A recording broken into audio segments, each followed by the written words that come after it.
Welcome to the CSM applications lecture on carbon dioxide removal with CSM. I'm Peter Lawrence. I'm a project scientist in the Climate and Global Dynamics Laboratory within the Terrestrial Sciences section. My responsibility is looking at land use and land cover change in the model. I will be going through some of my own research, looking at carbon dioxide removal using land management techniques today.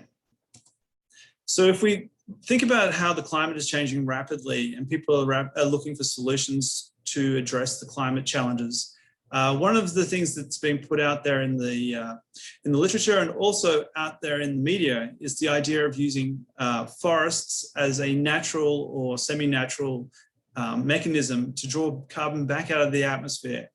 There's a range of studies, so from Nature Climate Change and Nature, New York Times, and these studies range in terms of their scope, but the upper end is around about 9 million square kilometers of reforestation and afforestation, with the possibility of pulling back 205 petagrams of additional carbon out of the atmosphere to be stored in terrestrial ecosystems. This sort of leads into the sort of things you can do with CSM.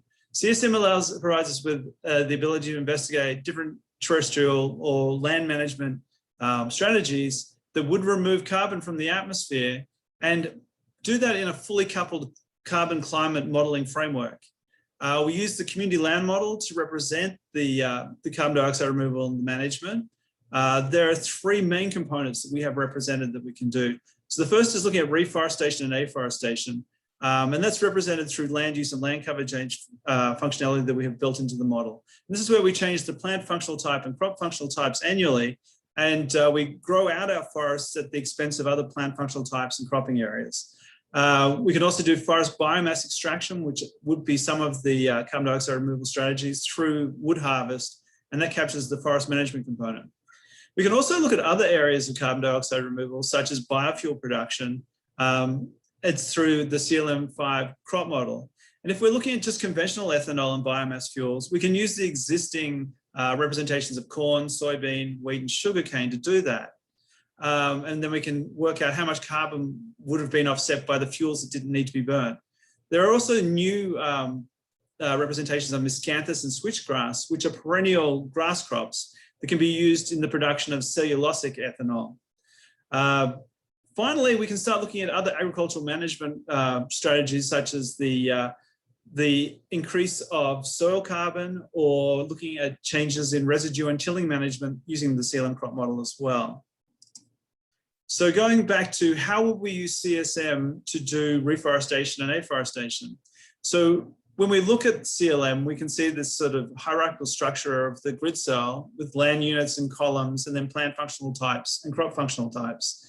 And the land use land cover change in the model allows us to change those fractions of both the land units and also the plant functional types and crop functional types every year.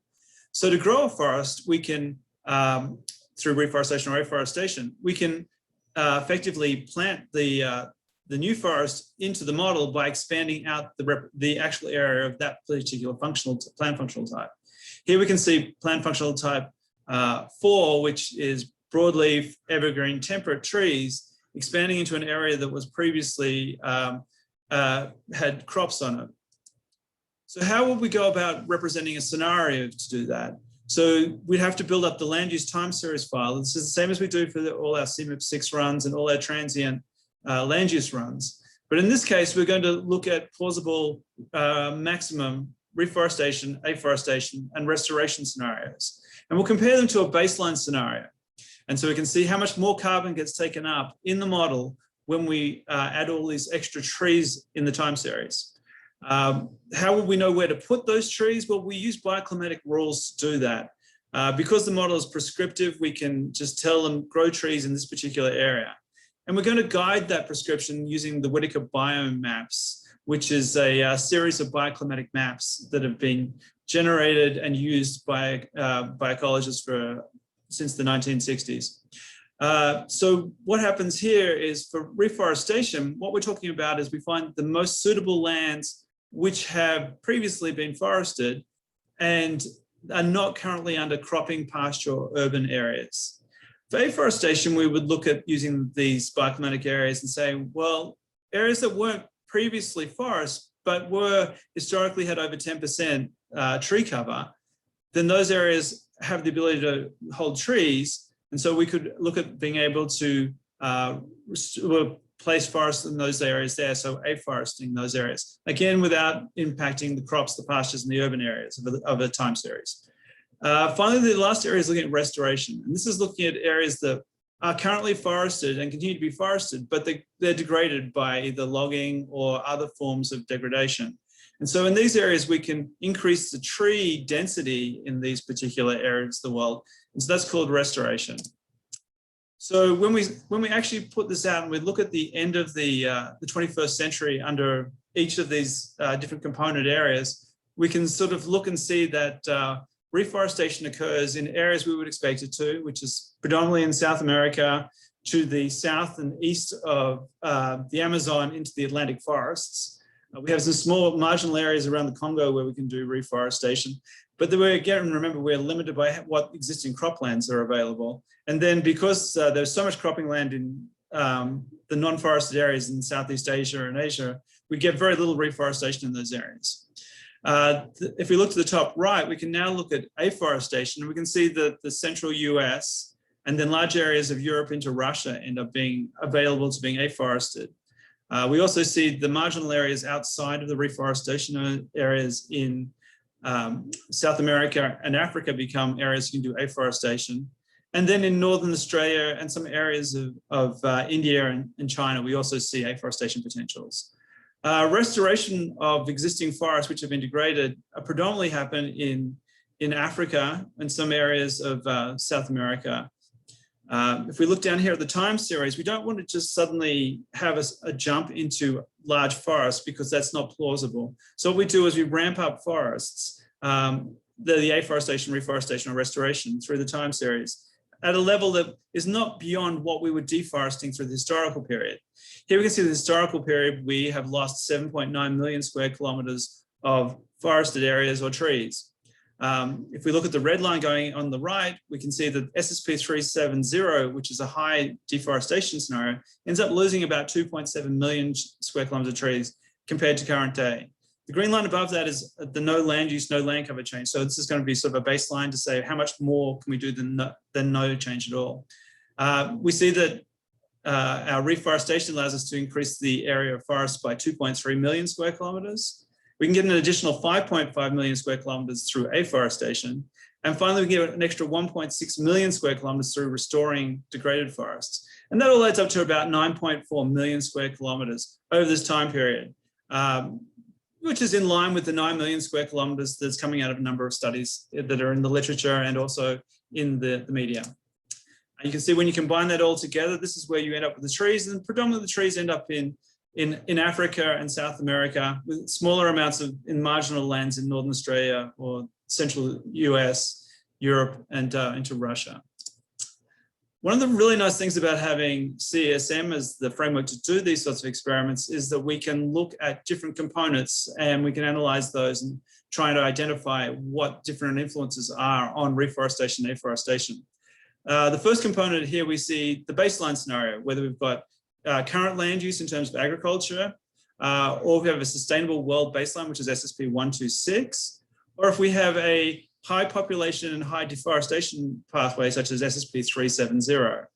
We can also look at different climate scenarios by looking at different emission pathways and CO2 concentrations. So here we've got SSP 126, which is a low warming and a low emissions pathway, compared to 370, which is a higher emissions pathway and a higher CO2 concentration and having higher climate impacts. So once you run the model, you can start analyzing it. And here we can look and see at the end of the 21st century, what happened under SSP 126 with reforestation, afforestation, and restoration, all combined together compared to three simulations where they didn't have those. So we're doing an ensemble of 3 members here. And what we can see is that there are 2 areas that come up strongly that are the big areas that take up carbon. And these are in tropical areas, and they're in Africa and Latin America, so LAC here. We can also break down and see, well, which components are contributing to that. So The dark green line in the top bar plot is reforestation. The orange bar plot is afforestation, and purple is restoration. We can see in Africa that it's predominantly coming through afforestation and restoration. Whereas in Latin America, we see that reforestation is a big component. We also see that in the top right-hand plot here, the beige area underneath the curve is the uptake of carbon by the terrestrial ecosystems from elevated CO2 and climate. So we see that the climate, whether we're in an SSP 126 or an SSP 370, has a big influence. But also the amount of forest available has an influence. So if we're going from constrained forest to max forest, the wedges above the yellow line show what the impact of adding restoration, reforestation, and afforestation to the modeling scenarios are.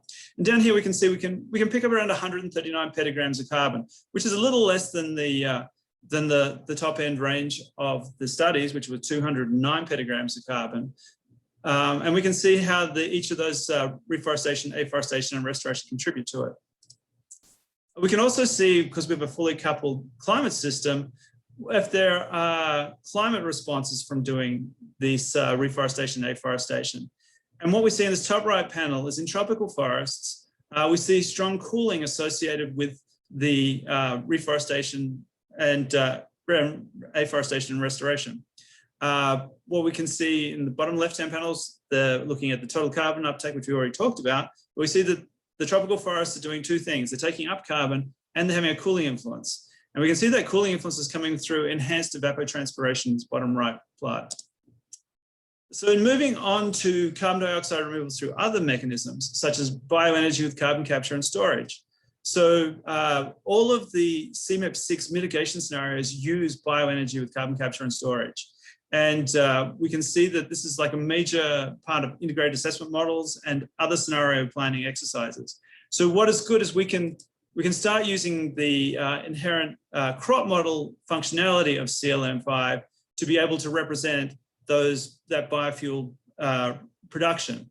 Here we're doing, we plant biofuels instead of planting food crops, and we go through the normal process and we can grow the grains and we can work out how much carbon could have been, or how much fuel could have been produced from these grains that would have been emissions that were not realized because they were displaced by the biofuels.